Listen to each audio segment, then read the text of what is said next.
You're watching the Adrian Bauer Project.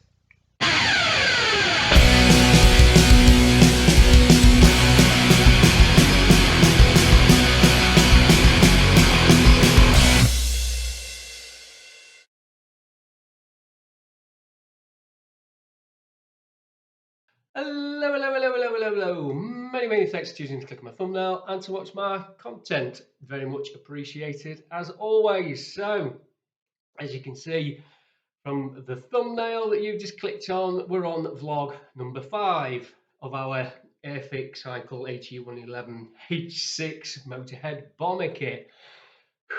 That's a half hour gone for the video, just calling it by its name, isn't it? Okay, so for those of you that's been watching, you know how far we've got. For those of you who haven't seen the series so far, we've got up to the build part where I'm just about to put the canopies on and have a look at this nose turret there. Now, if you remember from the last video, I said I've been having trouble with the ball turret. You know, I'm not that good a modeler. I am sure there are modelers out there that will find putting that ball turret in an absolute doddle. They'll have all the drills and the Dremels and you name it, and the skill and the patience. I haven't got that. I am your meat and potatoes straight out the box build kind of modeler. I'm not one of these, you know, that can just go and scratch build at the drop of a hat. This is why I'm pushing myself on this build, because there are parts that I'm adding to this kit that aren't on the original aircraft. So I am actually pushing myself. So enough of that waffle even. So I'm going to show you how far I've got.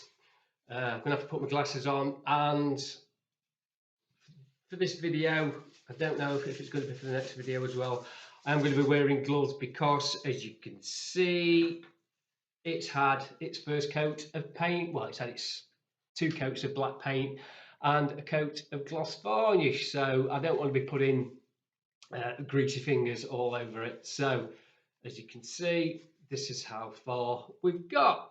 So let me talk you through the build. So I have been singing the praise of this Airfix model.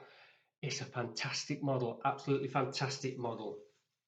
I said in a previous video it was almost Tamiya-like, but it does have its issues, and of course, being Airfix, it has one major issue.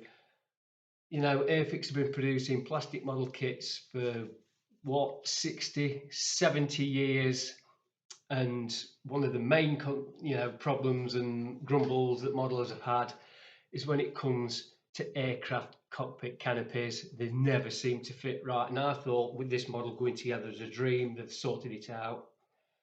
But no, I don't know if it was just my cockpit. You may not have found this, but on that side, I got it flush along the side of the aeroplane, and on that side, we've got a little bit of overhang. So it's that age-old cockpit problem with Airfix. They just don't seem to be able to get their cockpit canopies right. Is it just me? Do you find that yourself? Let me know in the comments. There we go. So we got that far with the canopy. It's like I said before, I've used PVA glue.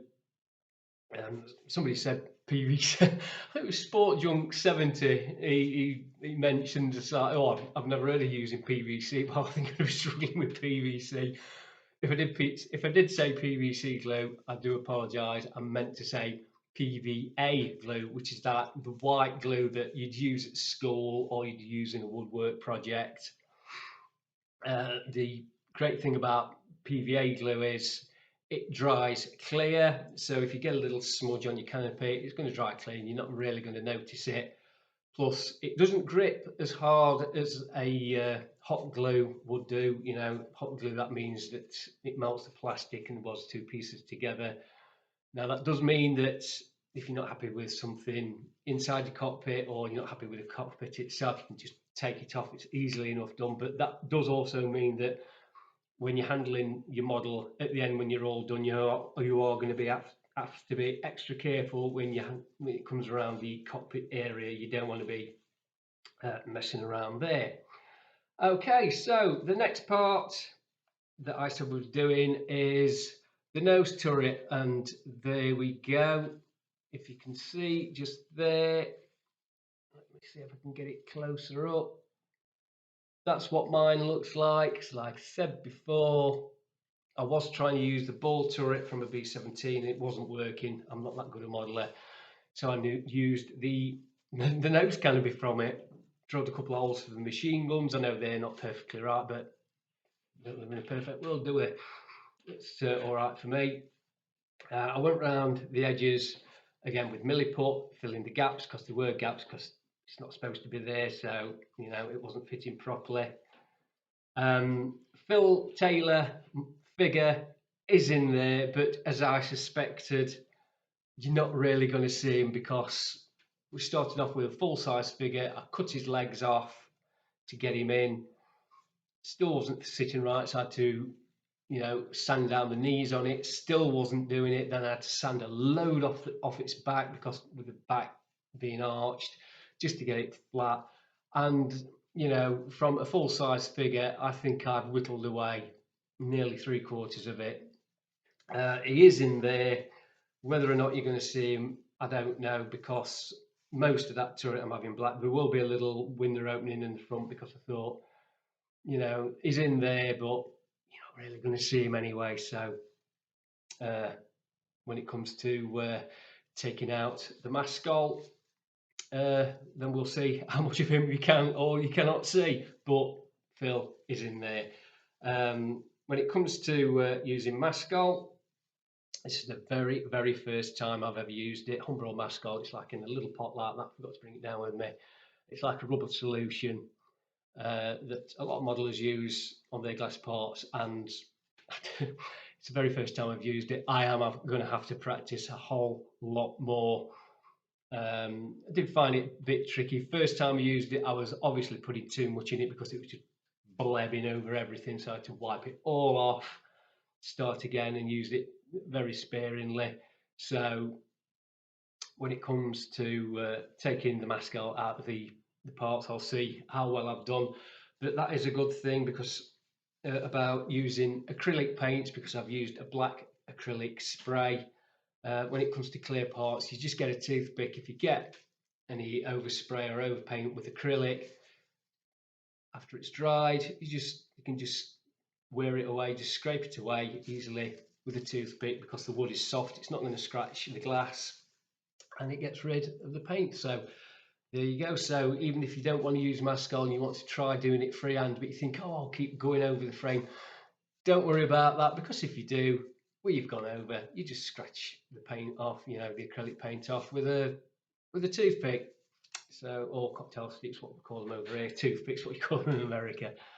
So what I did find in here was, you know, the frames were very, very shallow, so I was having difficulty seeing where they started and beginning. So I know I'm going to have to do a lot of cleanup on this.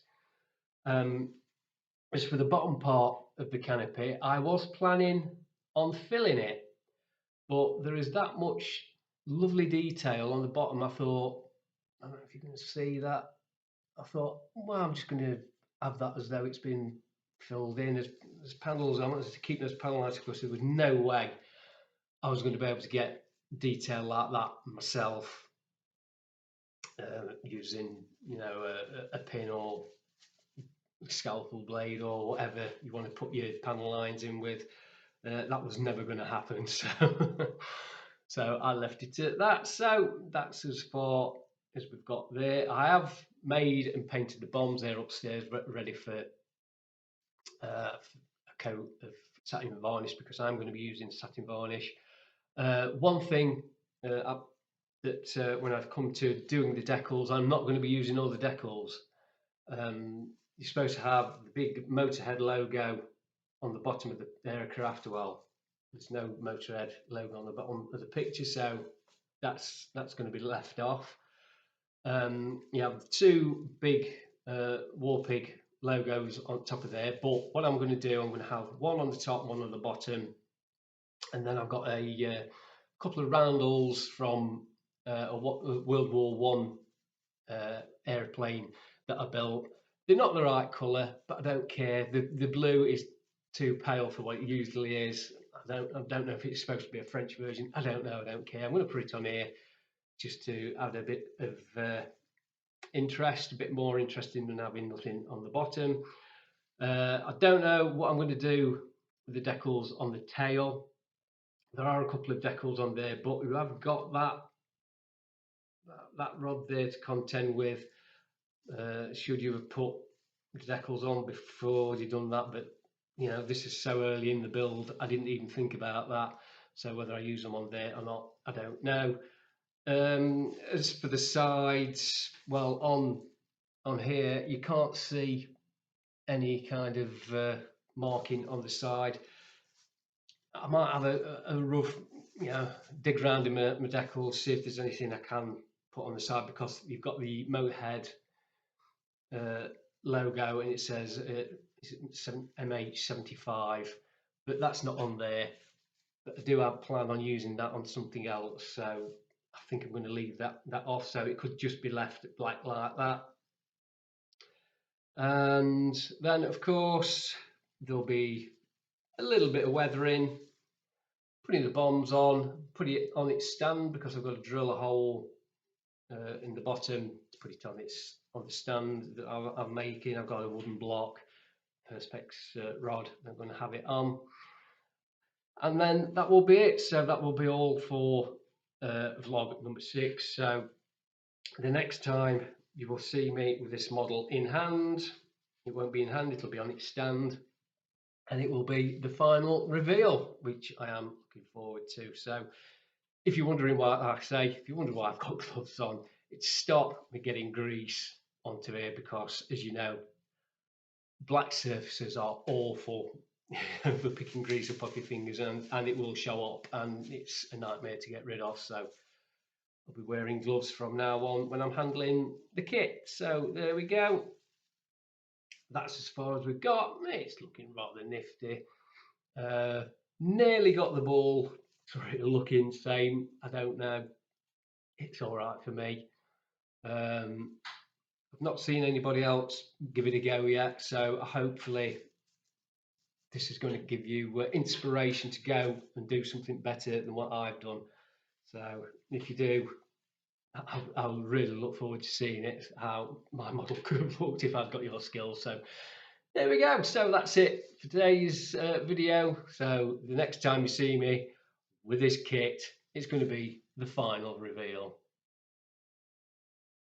Many thanks for watching. Please remember to subscribe to my channel and to ring the little notification bell.